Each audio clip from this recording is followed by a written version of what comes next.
Welcome to GeekFestToronto. We are extremely pleased to be talking about the wonderful film called Mastering Turbulence, and we have the director, Daniela Vater, is here to talk to us today. I want to ask you, how did you come to make this film? I always wanted to make a film about surfers and surfing, because I always thought that there's more to surfing than only the sport.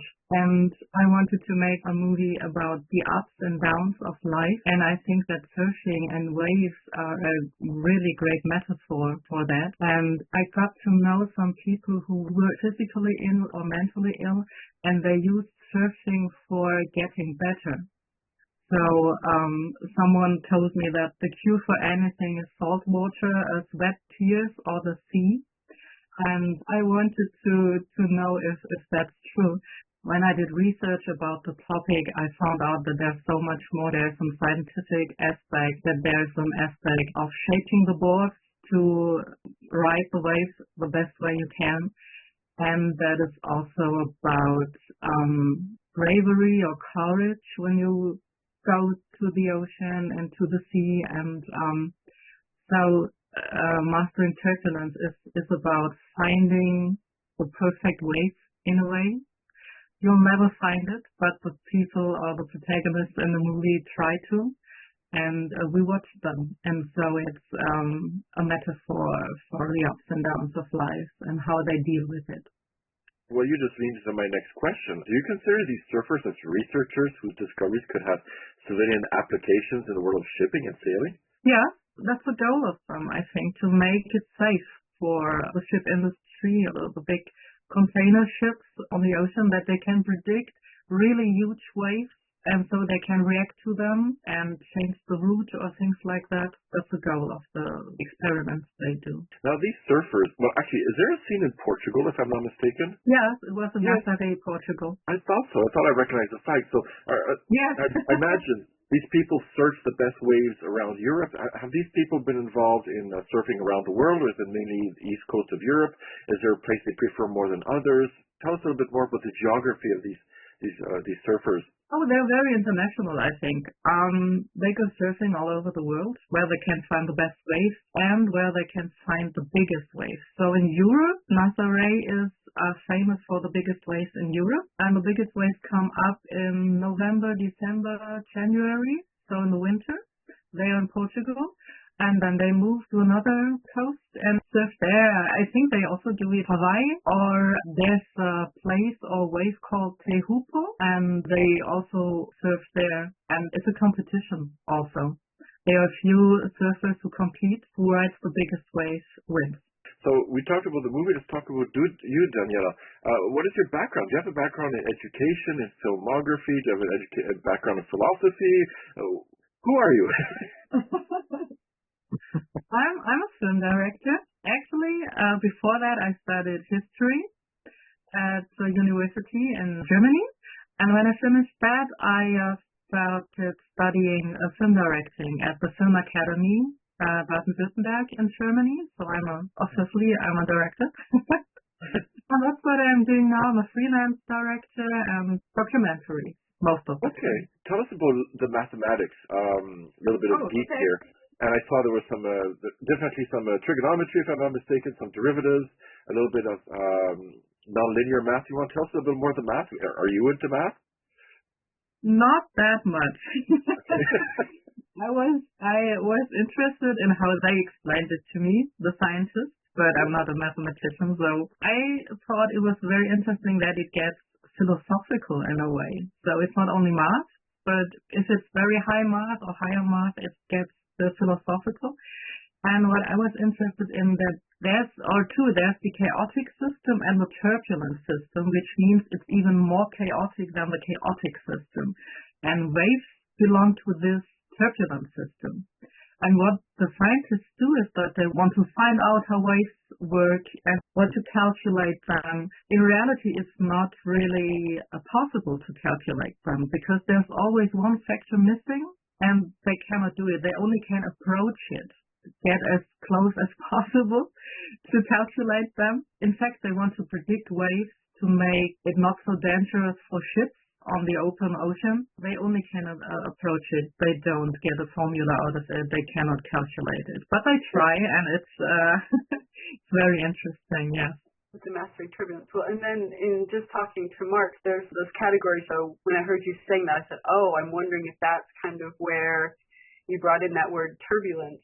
Yeah, and even, mastering turbulence is, in the end, it's not possible because you cannot control turbulence or master it, but you can try, and that's what all the protagonists do. And the underlying theme, as you talk about, is passion.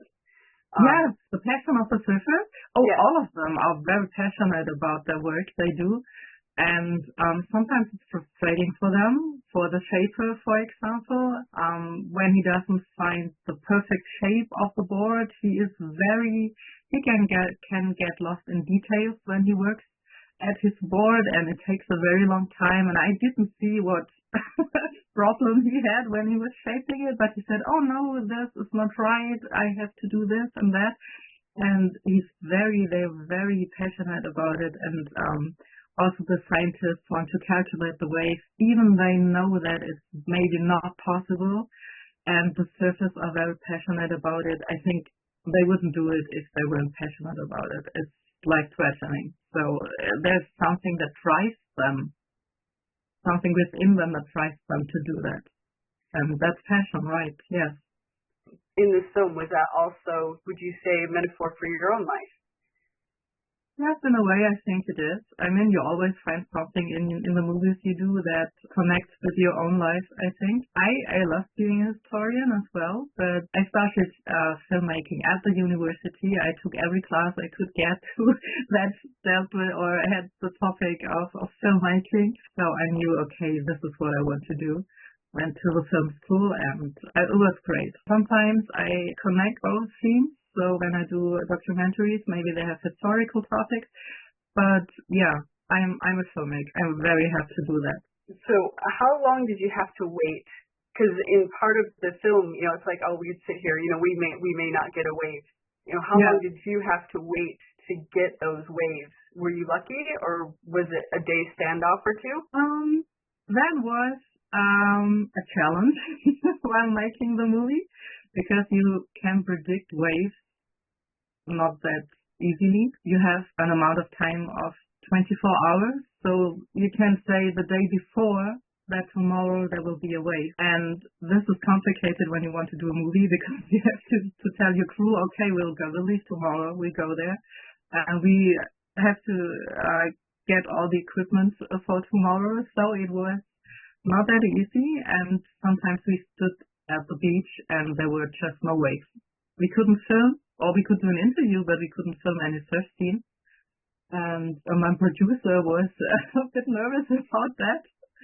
But that was the way we made the movie. It was the only way to make it, because it's not predictable. So we also were challenged by this problem, as well as the surfers. Thank you very much. I'm going to hand it off to one of our hosts, Patrick. Thank you. Hi, Daniela. One of the best parts of the movie, I thought, were the interviews with the surfers. Where did you come up with the questions for the interviews? I read a lot about surfing, but there were a few things I didn't know and I wanted to know. So a big question was, why do you do that? It's life-threatening, entering these huge waves. I was impressed how the surfers dealt with that. I was surprised that one of them told me that it's not about adrenaline or get a kick out of it. It's about enjoying life and enjoying the moment and being in the moment. And he describes how he can see little drops of water like in slow motion, and I think this is a life-changing experience for him, and it's not about adrenaline or something like that. How about the surfboards? Were the surfboards made in the movie? Did you use those to go surfing in the big waves? Not in the big waves, but they were used in the part you can see in the Netherlands. There's a part of in the movie where we go to the Netherlands, and there's another surfer from the Netherlands, and he tries and tested the surfboards. So the board shaper, when he thinks the board is okay, he always shows it to the surfer, and the surfer goes into the waves with the board and says, oh, okay, it works fine, but there is also another problem and things like that. So they tested in the Netherlands. What are your thoughts about big wave surfing? What do you think about it? I wouldn't do it myself. But before I did the movie, I thought, oh, okay, they want to get the kick out of it. They want to have adrenaline or show that they are the best. But after I did the movie, I think there's something else to this. Maybe you can only fully understand it when you experience it yourself. But I think this thing of being in the moment, being together, being in the nature, has so much more power than the surfer has. It's like a meditation for them. It sounds a bit crazy when you think about big wave surfing, but it's a totally new aspect, and I think there's something to it, yes. The film is divided up into sections. How did you come up with the names of each section? Did you do it before or after or during the movie? No, I came up with it together with my editor when we edited the movie, because documentaries are often made in the cutting room because you have so much material, and I had a vision of the movie and of the topics, but in the end it was a process. We edited it in different styles, and then in the end we came up with these 3 sections because every one section of it shows a way to deal with the waves and also deal with life in a metaphorical way. So this was what we did in the end, but we tried and tried until we found it. And actually, I love the sections where we're waiting for them. Mm-hmm. I love, because that's part of surfing, is waiting for the right wave, as it is part of living, is waiting for the right time. And there's so many wonderful nuggets of philosophy. I'm going to tell you a few of mine, and then I'm going to ask you what your favorite nuggets of philosophy are. I love the part where the one surfer said you really only exist in moments. And then it's how you deal with those moments that are important. And my other favorite is the gentleman who says that you may decide to chicken out at the last minute, and you may hate yourself for chickening out at the last minute, but you have to balance your intuition with your fears. I love both of those moments. What are your favorite philosophical ideas in this film? I also love both moments. The second gentleman, yes, he says that sometimes you're looking over the edge, you don't know, will you go or will you not go? And will you regret it if you don't go? And this is not only about fishing, it's about life, and I really love that. And in the end, Andrew Cotton, the surfer who was a plumber, he also says that there are always boundaries in life and limits like that, and sometimes you have to decide to go over them, to push the limits, to go over the boundaries and see what's happening. And sometimes you can control it and sometimes you don't, but that's life and that's okay for him. And I really love this, living your life. Yeah. Daniela, I love the pace of the film. The pace of the film offers you lots of opportunity for your own meditation and for your own pondering how I relate to all of this. Was that by design from the very beginning, creating this wonderful film? Yes, it kind of was, because we didn't want to do an action movie, even though we filmed big wave surfers, which means energy and adrenaline and things like that, but we wanted to do a more where you can contemplate about different things and meditate about them, and so the pace is slower than you expect from the topic, but I think, yes, that was a vision we had from the beginning. Daniela, that's an impressive outing for a thesis film. Can you tell us a little bit more about the making of your film? For instance, does your university, are they involved in funding in any way? Yes, we had a budget from the film school, and we also applied by the broadcast company here in Germany, and they support young filmmakers, and they have a budget for them and funded the movie, so we could pay for all the traveling, yes. Daniela, what have you learned about yourself through the making of your film? Oh, I learned to be a bit more patient and a bit more spontaneous at the same time, because that is the challenge when you deal with waves. They show up when they want to. and you have to be flexible and spontaneous if you want to write a wave or film a wave. And sometimes you have to be patient. Yes, that's what I learned about it. We are so thrilled to have seen this film. Thank you, Daniela, and fantastic job, and congratulations for your great film. Thank you very much. Thank you. Guten Tag.